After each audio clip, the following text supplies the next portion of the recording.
Hello everybody and welcome back to the channel. This is my first video of 2026 and such as that we are starting off fresh. I'm gonna be making MMA content now too, so hopefully y'all like that. I'm a pretty big MMA guy. I've been watching it for a while now. I'd say I got into it during the basically COVID era when all of that shit was happening, all the fucking Gaethje versus Gaethje versus Tony fights were happening. Dustin Poirier versus Dan Hooker. That was a crazy ass fucking fight. You could just hear all the fucking all the shots being landed in like during those times. It was kind of crazy. And then you just see all this fucking blood and all you just hear is the commentators going crazy and the fighters hitting each other as hard as they could. But yeah, pretty interesting time to be a UFC fan, but I'm pretty sure that's when a lot of you started getting into UFC too. So yeah, I've been on it since then. A lot of highs, a lot of lows, as you guys know. But yeah, to start off the year, we're going to do a full card breakdown for Gaethje versus Pimblett, the first card of Paramount Plus for the UFC. And yeah, we'll just get into it and see how it goes. It's supposed to happen on Saturday the 24th, which is basically a week from now.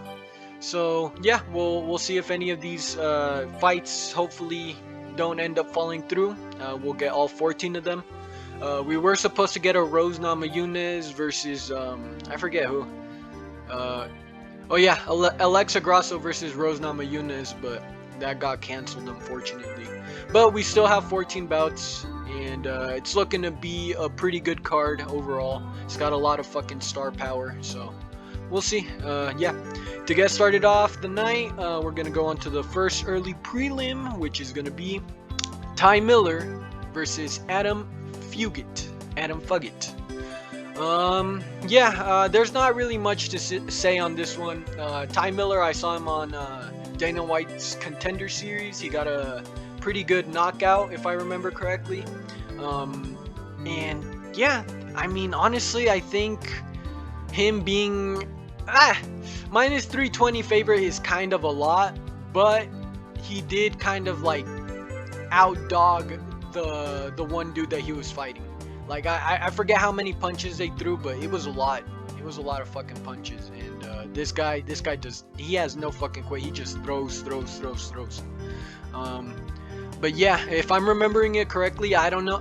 I think he got the knockout, or he might have gone to a decision. I forget which fight it was. But this guy's pretty good. He's coming off a win on the Dana White's Contender Series, so I'm excited to see. He's 25 years old at the day of the fight. So I think honestly, Adam Fugit. I mean, he's 10-5. Does he have any good wins? Hold up, let me see. Let's see his last few fights. Okay, okay, I remember this one. Islam Dulatov absolutely like knocked him out on the ground. He has a split decision win over Josh Quinlan though, and then lost to Mike Malott. And he also lost to Michael Morales. I mean, he lost to some okay fighters, so I think this is just kind of a layup for Ty Miller. I think he's gonna be able to get him out. Honestly, I'm gonna pick Ty Miller by TKO. I'm not gonna overthink this fight too much. Ty Miller's the younger guy. I think he's gonna be the stronger guy, better combinations. But yeah, ultimately Ty Miller for the win. Adam Fugit's not that good of a fighter. He has fought some decent competition, so I mean, take that as you will, but he still lost. Split decision win. Yeah, honestly, Ty Miller's gonna probably get he's either gonna get a knockout or he's gonna win a pretty comfortable decision, in my opinion. But I'm leaning towards a knockout. Ty Miller's a beast with the striking, so I think he's gonna get it done for sure. Okay, moving on to the next fight. Ricky Torcios versus Cameron Smotherman. This is a little bit of a tricky fight in my opinion. I like Ricky Torcios. Ricky's my boy. But honestly, I'm gonna have to go with Cameron Smotherman to get the decision. Honestly, just because Cameron Smotherman he's just younger. He did lose his last fight to what was his name? To Ricky Simone. I remember that. He lost his last fight to Ricky Simone, and then he also lost it to Siri City. Now that I remember. Shit. If this is a striking battle, Ricky has a chance. He's always got a chance. But I just think Cameron Smotherman's gonna be able to get him down. I just have that feeling. And if he gets him down, he's gonna be able to either do ground and pound or lock up a rear naked choke. Who knows? He's gonna be better in the grappling for sure. So as much as it pains me to say it, I'm gonna have to go with Cameron Smotherman, the baby face killer. So we're gonna go with him. Michael Morales from freaking, not Michael Morales. What's his name? Miles Morales. He looks exactly like Miles Morales from Spider-Man. That junk's pretty funny. Okay, next fight. Moving on. Alexander the Dog Hernandez versus the young Michael Johnson. Shit, this is actually a pretty good fight. I'm not even gonna lie. This is a good fight. But at the end of the day, we're gonna have to go with Alexander Hernandez. Come on. Come on, let's be real. Yes, Michael Johnson beat up Daniel Zellhuber in his last fight. That was pretty impressive. I'm not gonna lie. Unk still got it, okay? He still got the speed. He still got a bit of pop. But at the end of the day, Alexander Hernandez, he's been going on a tear recently, and Michael Johnson, he's getting up there. He's gonna be 30, almost 40 years old at the time of the fight. Come on, guys. There's special people, usually Brazilians. Brazilians will be 40 and they'll still be in their prime. But come on, you're gonna tell me Michael Johnson's gonna have a performance of a lifetime again against Alexander Hernandez when he just did that against Daniel Zellhuber? I don't see it happening, honestly. I think Alexander Hernandez is still kind of hungry. He wants to prove himself. He wants to show everyone that he's not washed, and he's gonna end up proving it. I don't think Michael Johnson's gonna be able to stand with him for all 3 rounds. So ultimately, I'm gonna have to go with Alexander Hernandez to win a 29-28 decision. I'd say maybe even split decision, but I think it's a pretty comfortable decision for Alexander Hernandez. And if Michael Johnson somehow knocks out Alexander Hernandez, I wouldn't be surprised. I'd be like, Unk still got it. I mean, that's what Michael Johnson does. Whenever you think he's gonna lose, he somehow finds a way to fucking win. Okay, moving on. Alexander Hernandez by unanimous decision. That's my final prediction. Natalia Silva versus Rose Namajunas. Namajunas, the thug. Yeah, there's not much to say here. Natalia Silva's gonna run through Rose Namajunas. Rose Namajunas at one point used to actually be the woman fight. She used to be the boogeyman, if you know what I mean, of 125 at women. But now, I don't know, Rose used to be so freaking good, and she still sometimes shows glimpses of that, being great. But at the end of the day, she just doesn't do what needs to be done. Most of the times in the fight, she just falls a little bit short every single round, and she ends up losing it.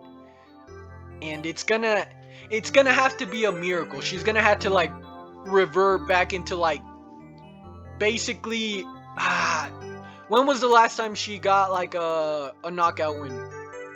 It was against Zhang Weili, right?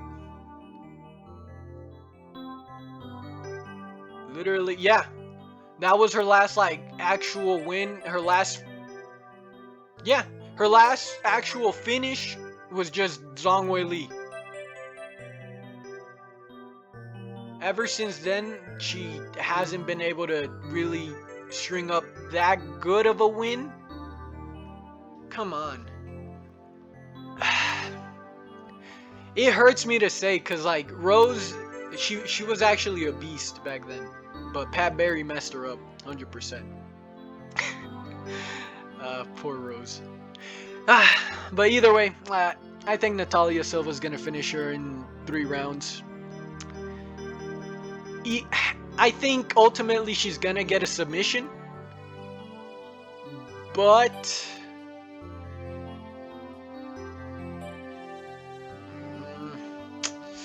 I'm not sure, honestly. That's the thing though, all of her wins in the UFC have come by either TKO or decision. She hasn't won a single one by submission. Huh. We'll see, we'll see. Maybe this will be the fight that she shows off some more of her grappling, but if anything, I'ma just keep it safe, keep it with the women's unanimous decision. Natalia Silva, 29-28 Rose Namajunas. You know the usual, you know the deal. If anything, she might get either, I want to say she gets a ground and pound finish, but ultimately, like, Rose is still like a top UFC fighter, so she is gonna put up a fight, if you know what I mean. So we'll see. I'm gonna just go with unanimous decision. Natalia Silva, she wins. Rose Namajunas is on her way out. 33 years old versus 28. I mean, there's not much you can really say. She's a little bit taller than Natalia Silva, but other than that, she doesn't really have that much going for her. Natalia Silva is going to be the stronger person in there. I think she's going to be the better striker. Maybe. Rose might surprise us with some good striking, but I think Natalia, wherever this fight goes, she's going to just be one step ahead of Rose. So, 29-28, unanimous decision, Natalia Silva. Okay, moving up to the final early prelim, I think. Yep. This is going to be Josh the Hulk, the Incredible Hulk, Hockett versus Denzel Luke Fox Freeman. Holy crap, just don't watch Denzel Freeman's first fight into the UFC. Holy crap, that one was a hard watch. Really hard watch, but either way. Moving on, Josh Hockett's he's gonna KO him in the first round. There's not much to be said. I don't think Denzel Freeman's that good. He didn't really show much in his last fight. He won by a decision. They ultimately ended up throwing only jabs the entire fight. He might have landed one good overhand. Josh Hockett's gonna win. Just 30-second KO probably. I don't know. Josh Hockett KO. Not much to say. I don't like Denzel Freeman that much until he shows me something good. Alright, moving on. Alex Perez versus Charles Johnson.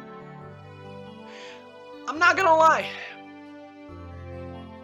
I'm gonna go with the underdog on this one. I'm gonna go with Alex Perez. And I know what you're saying. But Charles Johnson has knocked out this guy. He's knocked out this prospect and that prospect. Okay. He can catch prospects off guard. But Alex Perez is no prospect.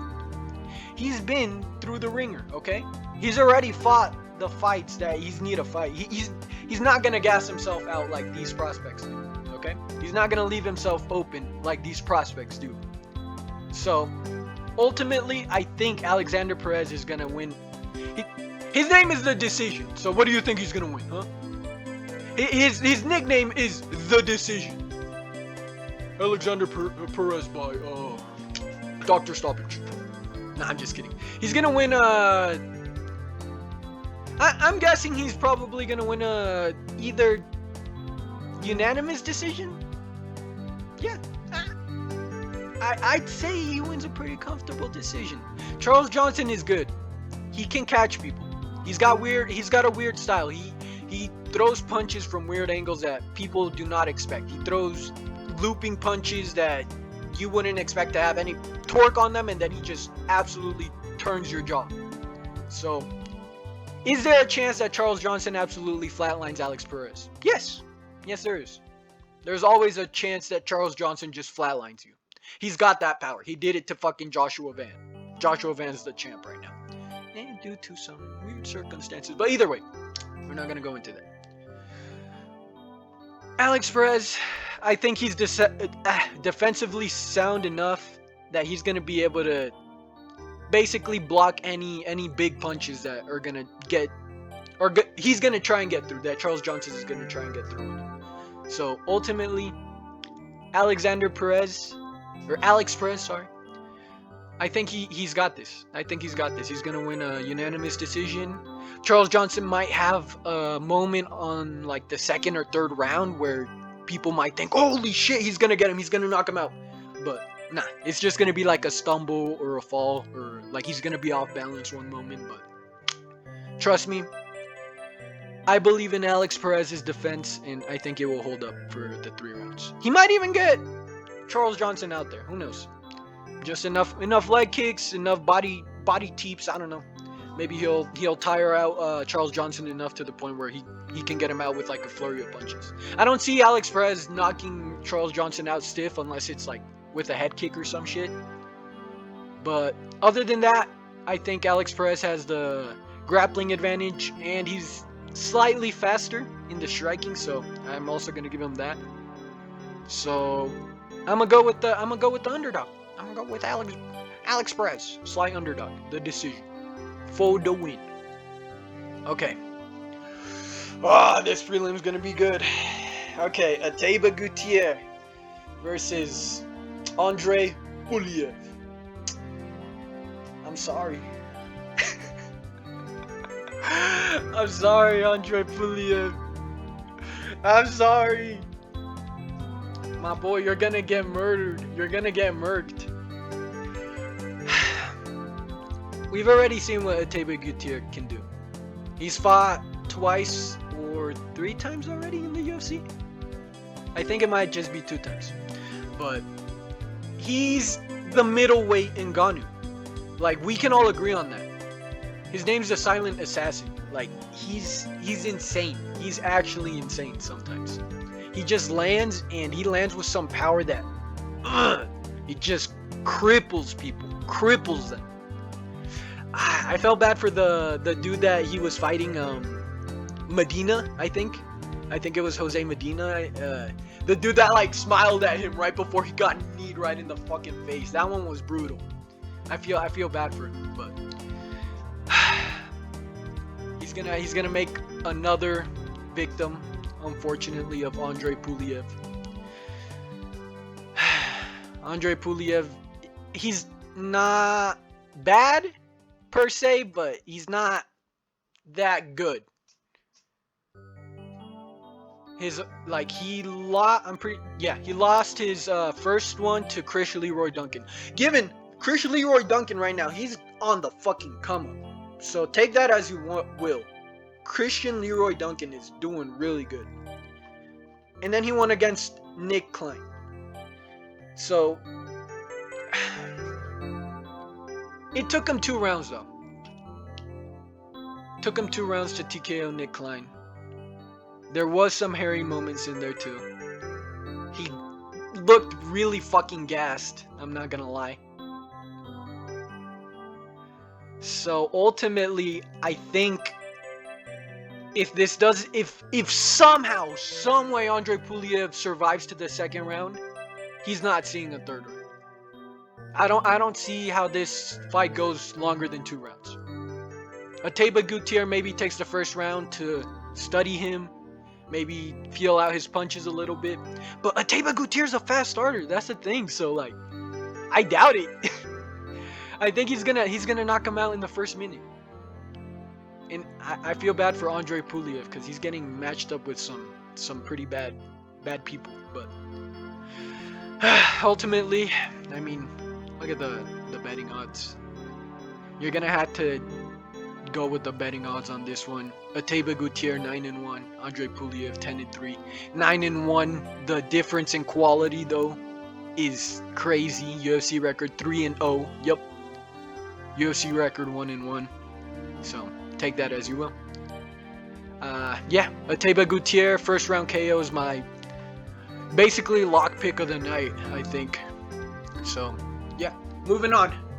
We're gonna go with Umar Nurmagomedov versus Davidson Figueiredo, God of War. Hell yeah. Okay. I think we all know where this fight's gonna end up going. It's gonna be a decision for Umar. It pains me to say this. I want Figgy to somehow find a way to make this like a really competitive fight, but I just don't see it. I don't see it. Mario Bautista's good, man. He was able to drop Umar. Ultimately, never did anything with it though. So, if Davidson Figueiredo can somehow drop Umar, I also doubt he's gonna be able to do anything with it. Davidson Figueiredo in his last few fights, he's been looking really iffy. He's been looking super iffy. His cardio, not really there. His power's still there for sure. His output is not looking as good as it used to. And his grappling, like sometimes he'll end up in a worse position than he was. So like his grappling is kind of weird. Because like he'll try and grapple and then he'll end up in a worse position, I feel like. So it's kind of a liability on his part. So ultimately I'm going to have to go with Umar Nurmagomedov to win a decision. 30-27 maybe even. I don't realistically see Davidson Figueiredo winning even a round. But yeah, I mean, it's a 38-year-old versus a 30-year-old. Dagestani versus a Brazilian. I mean, if Davidson Figueiredo can somehow catch him with a fucking, I don't know, a kick or a knee, he might have a chance, but ultimately, no. I don't think he's got the gas tank like necessary anymore to finish him. He got finished by Corey Sandhagen in a really bad way. He twisted his ankle. I don't know. I don't really exactly know what happened there.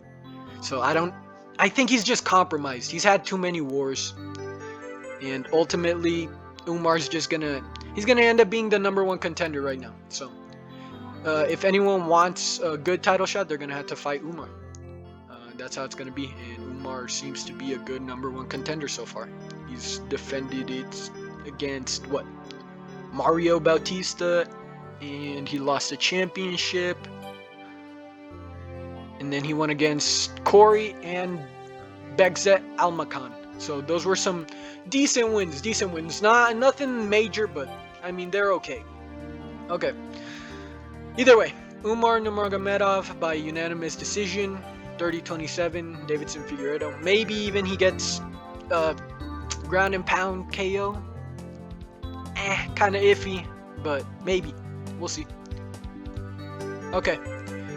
Next fight, Nikita Krylov versus Modestas Bukauskas. I don't know why this fight's above all the other fights.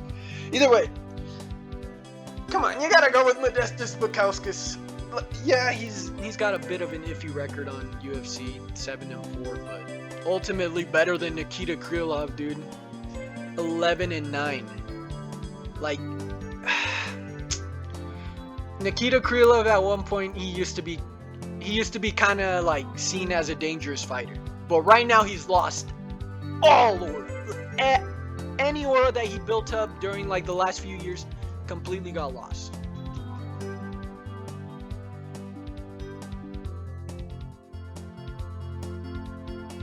But yeah, ultimately Nikita Krylov, like, he's looked really, really bad ever since his comeback. Like, I think he should have just not came back in the first place. He's looked really, really bad. He's gotten knocked out twice, really, really bad. And ultimately, I think that trend's just going to continue. I think Modestus Bukauskas is either gonna win a really easy decision, or he's gonna flatline KO. And I'm leaning towards the latter, that he's gonna flatline KO. So that's basically my prediction. I don't give that much credit to Nikita Krylov anymore. So yeah, until he proves something. Sorry, but I'm gonna have to go with Modestus Bukauskas to flatline Nikita Krylov. Okay, moving on. This is certified hood classics right here. If you don't know, now you know. This is certified hood classics. Okay, my boy Arnold Almighty Allen versus the boy John Lord Silva. This is gonna be a banger fight. I can already tell you. If this stays standing, it's gonna be a war. Listen to me now. If this stays standing, it's gonna be a war. And that's a big if. Because John Silva is a much better grappler than Arnold Allen is. Arnold Allen is a good scrambler. He's a good defensive wrestler. It's not gonna be enough against John Silva. John Silva's on a different level. John Silva ninja choked Bryce Mitchell. Just remember that. Before the Diego Lopez knockout, John Silva was unbeaten in the UFC. He was on a tear. Like an absolute tear. And yeah, Arnold Allen, he's taken a few losses. He's gotten a few decent wins too. But he's also been off for a really long time, if I remember correctly. His last fight was in 2024 against Giga Chikadze, and we just saw what happened to Giga Chikadze against Kevin Vallejos. So, ultimately, I think, although Arnold Allen he might just come back after 2 years. Look, man, we were just talking about Nikita Krylov. He came back from a 2 years hiatus. Look what happened to him. Now we're talking about Arnold Allen. He's coming off a 2-year hiatus. So it's more like a year and a half, but still. Almost 2 years. Almost 2 full years since Arnold Allen fought. I think it might be 2 full years now, but either way. Point is, he hasn't fought in a while. Is that gonna affect his performance? Ultimately, yes, I think it is. He's been off for a while, and I don't know what he's been up to. I don't know if he's still in fighting shape, or like in that fighting mode, like climbing up. He fought Max Holloway. That was a really good fight. He ultimately ended up losing that fight pretty, decisively, but he had some moments, and we know he can go into 5 rounds. He can push a pace. But fuck. Ultimately, John Silva's just a better person, dude. He's got that power. He's got that power, if you know what I mean. He's got he'll hit you with something that doesn't even look that hard, and it'll rattle people. It will absolutely rock the shit out of them. I don't know. Sometimes he'll just land weird jabs that will hurt his opponents. So he's got the power. He's got a grappling advantage. He out-grappled Bryce Mitchell. Let's just leave it at that. He's got the grappling advantage. So if John Silva wants to take down Arnold Allen, I think he's gonna ultimately be able to do that. I think he's gonna be stronger than Arnold Allen. Arnold Allen is kind of small for the weight class. You know what I mean when he fought Max Holloway. You'll see. Yeah, he's muscular, but it's a weird type of muscles. He looks muscular, but he looks small too. I don't know. It's weird. You'll see it when he fights, but John Silva looks thick in there, dude. He looks thick. He looks big. And ultimately, I think John Silva's just gonna have a much better chance to control and take down Arnold Allen whenever he wants, and he's gonna be the Arnold Allen. He's gonna knock him out. He's either gonna knock him out, or he's gonna rock him really bad. They're gonna go to the ground, and he's gonna get a club and some. Easy. But I don't see this going all 3 rounds. Jean Silva, ultimately, all of his wins come inside of the distance, if I remember. Well, most of his wins. I remember one of them went to the distance. But, yeah, Jean Silva. I think he's going to end up getting the finish over Arnold Allen. And he's going to continue his ascent. Hopefully his comeback fight is good enough to our expectations. So, we'll see. Moving up to the main card now. Final 4 fights. Gonna have Derek Lewis, balls are hot, versus Waldo Cortez Acosta, Salsa Boy.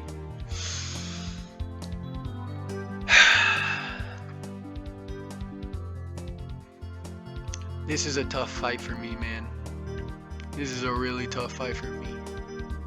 Because Derek Lewis, I know he absolutely starches prospects whenever he feels like it. And I've been seeing a couple of pictures of him on his training camp leading up to this fight. He's looking like mythical level Derek Lewis. Like legit, he's looking like skinny Lewis up in this shit. 40 years old, but he's looking in his fucking prime. He's one of these fighters. And plus it's heavyweight. In heavyweight you don't really pay attention to the age that much. As long as Derek Lewis can land a good punch on Waldo Cortez Acosta, I think Waldo Cortez is going out. But fuck, man, that's a big if. And that's if Waldo Cortez Acosta doesn't absolutely knock out Derek Lewis in the first round. In like the first couple of seconds. Which is totally possible at this point. Salsa Boy has only lost a split decision to Sergey Spivak, I'm pretty sure. And other than that... No, Sergey Pavlovich. Sorry, not Spivak. Sergey Pavlovich, he lost a unanimous decision. He won against Sergey Spivak. Sorry. They're both named Sergey. So sometimes I lose track. But either way, he won against Sergey Spivak, lost against Sergey Pavlovich in a unanimous decision. And since then, he's won 2 more times. So, basically all by knockout except for Sergey Spivak. So, I mean, Waldo Cortez, he's on a tear right now. But Derek Lewis, whenever he goes up against the prospects, like sometimes you just sense it. And right now I'm sensing the balls are hot, you know? The balls are hot. And he's won his last 2 fights. So like, fuck, man. Is this another Derek Lewis title run incoming right now? Fuck, man, we don't know.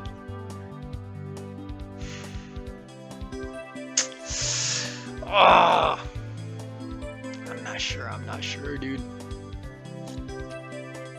Cause like Derek Lewis, he has the power to either take you out right away, round 1, or until he can just wait till the 3rd round, round 3, round 1, round 1, round 1, round 2. Like Derek Lewis can just decide to win during any round. That's like my point. So it's tough. It's tough, man. Cause if Waldo Cortez doesn't win by first round knockout, we've seen how he does in decisions, and oh my god, he sometimes slows down really hard. So if he slows down that hard against Derek Lewis, I think he's gonna be able to find a shot against him. Fuck it, I'm going Derek Lewis to knock out Waldo Cortez. Y'all call me crazy, I don't care. I'm going with my boy Derek Lewis. His balls are hot, dude. The balls are too hot and he's about to drop a nuke on that chin. I'm going with my boy Derek Lewis. Waldo Cortez, he's just... You guys are you're riding on the high. You're riding on the high of Salsa Boy. He's gotten two decent wins. I'll give him that. But, I mean, ultimately it's heavyweight. Anything can happen. Anything can happen. Okay? And I'm going with Derek Lewis to knock Waldo Cortez Acosta out. 3rd round. Okay.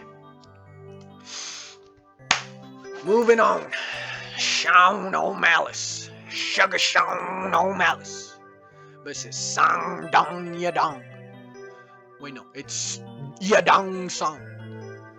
But it's Song Yadong, actually. Either way, this is kind of a tricky fight for me to pick. I really like Song Yadong. I honestly do. He... Look, man. He's really decent. He's a good fighter. But at the end of the day, Sugar Sean, if it stays in a striking match, he's gonna starch this kid. If what was his name? Who cut him open and like he wasn't able to complete the fight? Right here, Corey Sandhagen. If Corey Sandhagen was able to cut him and like basically get the doctor stoppage, I think Sean O'Malley has more power than Corey Sandhagen, to the point where if he starts landing on Yadong, it's gonna be pretty bad. It might even be sleeper territory bad. Yeah, ultimately I think that's it. I'm gonna have to go with Sean O'Malley to KO Song Yadong. But it is 3 rounds. Maybe it's Sean O'Malley unanimous decision. Maybe we don't have enough damage accumulated in the 3 rounds for it to be a stoppage. But Sean O'Malley does throw pretty hard. Fuck yeah, I'm gonna go with Sean O'Malley decision ultimately. I think Yadong's gonna be defensively sound enough to be able to survive 3 rounds with Sean. He's not gonna be defensively sound enough for him to win, but for him to survive 3 rounds, I think I feel comfortable saying that. But we'll see. Ultimately, Sean O'Malley, he's gonna get 29-28. Yadong's gonna have 1 good round, maybe 2nd round, maybe 3rd round he comes back, but we'll see. Alright. The UFC Bantamweight Women's Championship. Kayla Harrison versus Amanda Nunes. The real fight we've been waiting for right here. I forget all the other fights. This is the fight right here we've all been waiting for. Any other fight, don't even be excited for it. Just skip to this part right now. I know this is the part we've all been waiting for. Nah, but being real, I mean, it's a good fight.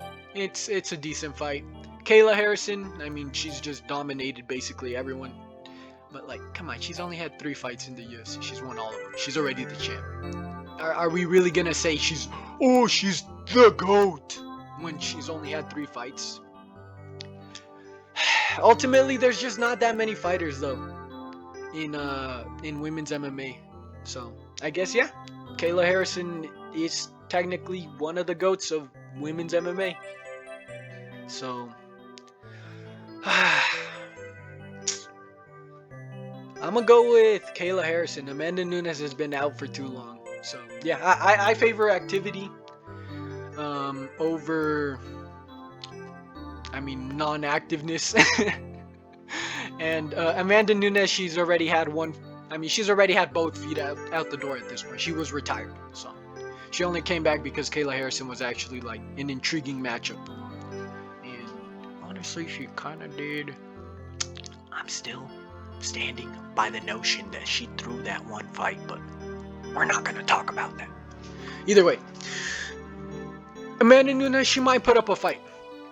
Later rounds, maybe she like regains her like fighter spirit, and then she starts like teeing off on Kayla Harrison. Maybe she wins a 4th and 5th round type shit. But end of the day, Kayla Harrison, she's younger, she's a champion right now, and she looks like she's had a couple of special protein shakes, if you know what I mean. Like a couple of extra special protein shakes.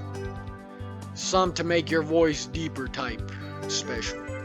But either way, Kayla Harrison, I think she's gonna get a unanimous decision. Maybe even a TKO over Amanda Nunes. But Amanda Nunes, I think she'll be able to survive. She'll be able to survive. She looks rejuvenated. She looks like she looks like she's got her motivation back. Like she wants to fight. So I think she'll make this a good fight. Okay. Final fight of the night. The UFC Lightweight Championship. Well, technically the interim Lightweight Championship right now. But might turn into the undisputed lightweight championship if shit keeps going on with Ilya. But either way, final fight. We got Justin, the Highlight Gaethje versus Paddy the Baddy Pimblett. Paddy the Fatty Pimblett. Okay.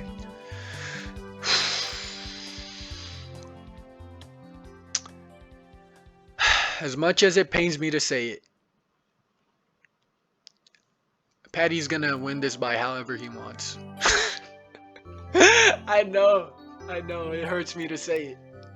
It hurts me to say that this blonde boy is gonna beat up our man like however he wants. Basically, if he wants to twist him into a pretzel, that's what he's gonna do. If he wants to knock him out at one point, he's gonna start turning up the volume. He's gonna put the hurting on Gaethje. And ultimately, who has Justin Gaethje knocked out recently? Like recently. We can't really name anyone.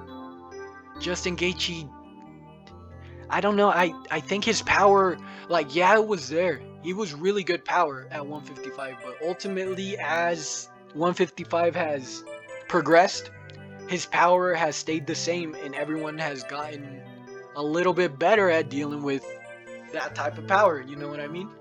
They roll with the shots more. They implement blocking skills better in order to not get hit with those fucking haymakers. And yeah, I mean, ultimately, Justin Gaethje he's getting old. Let's keep it a buck. He's getting old. He's gonna be 37 at the time of the fight. Paddy's gonna be 31. He's 31 years old. He's fresh. He's in his prime. And he beat the shit out of Michael Chandler. I know a lot of people are saying that Michael Chandler was old, but I don't give a fuck, dude. Michael Chandler he was still a top prospect. Not a prospect, a top lightweight. Top lightweight, numbered lightweight, let's just say that. Ranked lightweight. And he managed to beat the shit out of him however he wanted, basically, and ground and pounded him in the third round. So Justin Gaethje, yeah, he's got the experience. Yeah, I feel like he has a puncher's chance. I just don't think he's gonna have... Look, man, ultimately I just think Paddy's gonna be able to tire him out and put on big enough shots on Gaethje that Gaethje's gonna start looking a little slow. He's gonna start breathing a little hard, and once that starts happening, he's gonna start getting some good takedowns on him. And what has happened every single time Gaethje has been able to be taken down, except for the Rafael Fiziev fight, I'll give him that. Most of the times, though, when he does get his back taken, he gets subbed. So ultimately, that's gonna be my prediction for this fight. Paddy's been on a tear. Other than the Jared Gordon, we don't talk about that loss. We don't talk about the Jared Gordon loss. And yes, it's a loss in my book. Either way, other than the Jared Gordon loss, Paddy has been improving at an exponential rate. So ultimately, I think he's going to be able to beat Justin Gaethje. If he wants to take him down, he's going to be able to take him down. Justin Gaethje has one chance to beat him, and that's going to be in the first and second round, like big winging shots. But if he gets tired by that, like ultimately he's gonna lose. He's gonna get strangled out, or he's gonna get ground and pound TKO'd. I don't really see a standing TKO for Paddy Pimblett, but he might surprise me. But yeah, ultimately I'd say like 75% chance he gets subbed, 10% chance he gets a KO, and then the rest of the chance maybe Justin might knock out Paddy all the other times. But yeah, ultimately I think that's it. I think that's gonna be our video for today. Yeah, that was my predictions for UFC 324, the first Paramount card. And yeah, hopefully y'all enjoyed it. If you liked it, leave me a like, subscribe, and if you didn't, then man, screw you. But either way, hopefully y'all have a good day, and I will catch you guys in the next one. We'll see how I end up doing on predictions next week. Yeah, we'll do a results videos to see how I did. But This is gonna be 100% accuracy. Trust. I come from the future.